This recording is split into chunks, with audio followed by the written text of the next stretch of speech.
10 नवंबर 2025 शाम के लगभग 6:30 बजे दिल्ली में लाल किले के पास मौजूद सुनहरी मस्जिद की पार्किंग से एक हुंडई i20 कार बाहर निकलती है।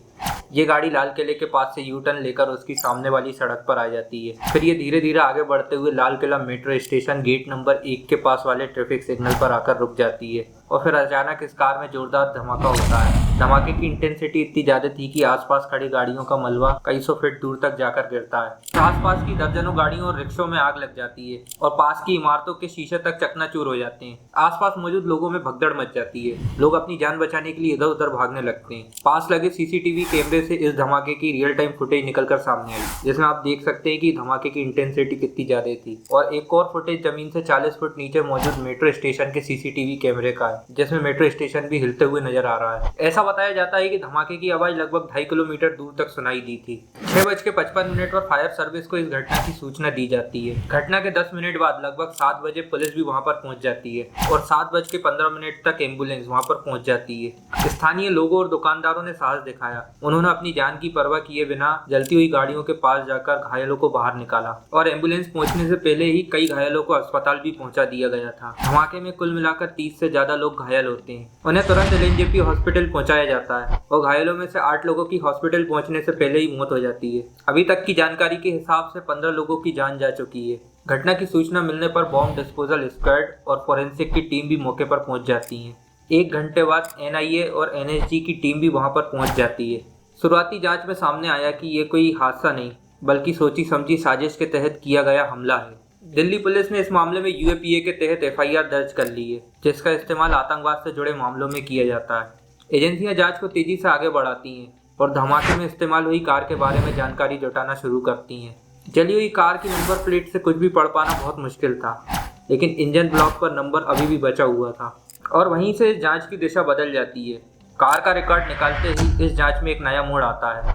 ये कार पुलवामा में रहने वाले आमिर राशिद अली के नाम पर निकलती है, जिसे कुछ महीनों से एक व्हाइट कॉलर मॉड्यूल से जोड़कर देखा जा रहा था। इसकी शुरुआत होती है 19 अक्टूबर 2025 को कश्मीर के नौगाम इलाके से। वहाँ जैश ए मोहम्मद के समर्थन में पोस्टर चिपकाए गए थे, जिसमें आर्मी और पुलिस को धमकी दी गई थी। सुरक्षा एजेंसियों ने तुरंत इस मामले को गंभीरता से लिया। इलाके के सीसीटीवी कैमरे खंगाले गए, जिसमें कुछ लोग पोस्टर लगाते हुए नजर आए। पुलिस ने उनकी पहचान कर उन्हें गिरफ्तार कर लिया। उनसे की गई पूछताछ में एक नाम निकलकर सामने आया, मौलवी इरफान अहमद का। इसी के कहने पर पोस्टर लगाए गए थे। 20 अक्टूबर 2025 को सोफिया में स्थित घर से इरफान और उसकी पत्नी को गिरफ्तार कर लिया गया। उसके पास से लैपटॉप, फोन और कई डिजिटल डिवाइस बरामद हुए। पूछताछ में पता चला कि इरफान पहले मेडिकल कॉलेज में पैरामेडिकल स्टाफ था। डॉक्टरों से उसका अच्छा संपर्क रहा। पुलिस का कहना है कि इरफान जैश ए मोहम्मद और एजीएच जैसे आतंकवादी संगठनों से जुड़ा एक ओवरग्राउंड वर्कर है।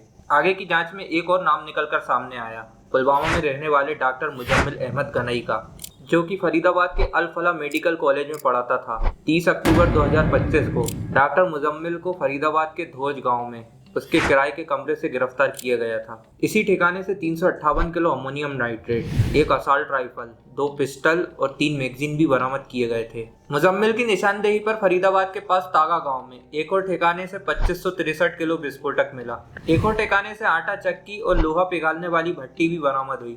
मुजम्मिल ने पूछताछ में बताया कि उसकी योजना केवल दिल्ली में नहीं बल्कि अयोध्या, प्रयागराज समेत कई जगह धमाके करने की थी। उन्होंने बाबरी मस्जिद विध्वंस की बरसी के दिन ऑपरेशन D6 के तहत देश भर में कई जगह एक साथ धमाके करने की योजना बनाई थी। पूछताछ में यह भी पता चला कि उन्होंने पहले 26 जनवरी रिपब्लिक डे के दौरान हमला करने की योजना बनाई थी, लेकिन सुरक्षा बढ़ाए जाने के कारण उन्हें अपनी योजना टालनी पड़ी।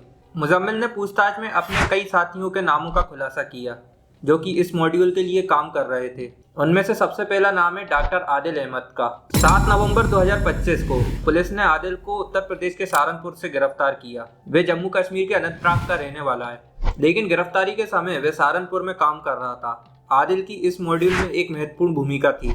इस पर आतंकी गतिविधियों के लिए फंड जुटाने का आरोप था। रिपोर्ट के अनुसार हमले के लिए जुटाए गए 26 लाख में से 8 लाख रुपए अकेले आदिल ने दिए थे।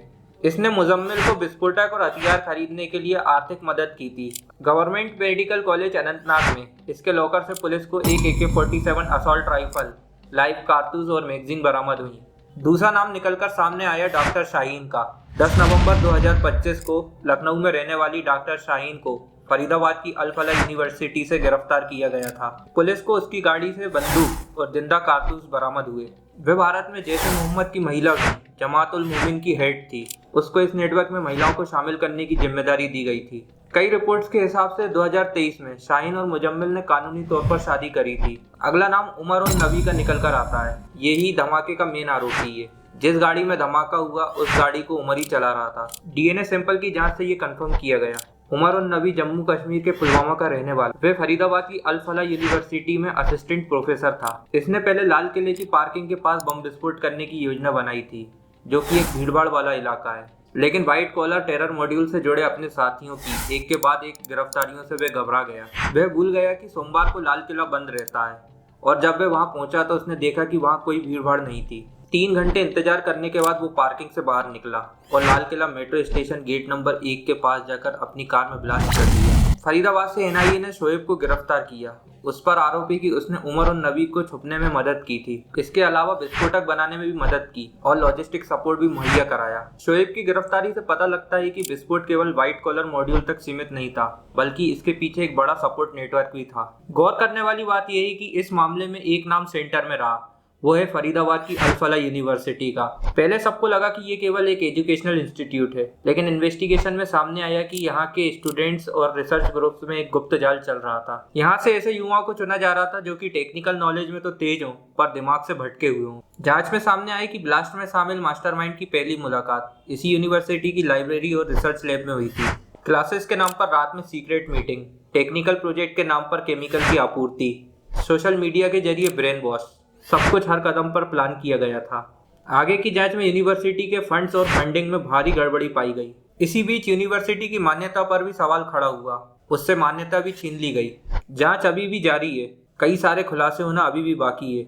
उस शाम हुआ धमाका सिर्फ एक जगह हुआ हादसा नहीं था, बल्कि एक शहर के दिल पर हमला था। सबसे ज्यादा दुख इस बात का है कि उस दिन जो लोग उस जगह पर थे, कोई अपने घर लौट रहा था, कोई अपने परिवार से मिलने की जल्दी में था। किसी ने कल्पना भी नहीं की होगी कि कुछ ही पल में सब कुछ बदल जाएगा। आतंकवाद हमेशा मासूमों को ही निशाना बनाता है और पीछे छोड़ जाता है आंसू, दर्द, सवाल और एक ऐसा खालीपन जो कभी भर नहीं सकता। उन सभी लोगों को भावपूर्ण श्रद्धांजलि जिन्होंने इस धमाके में अपनी जान गंवाई।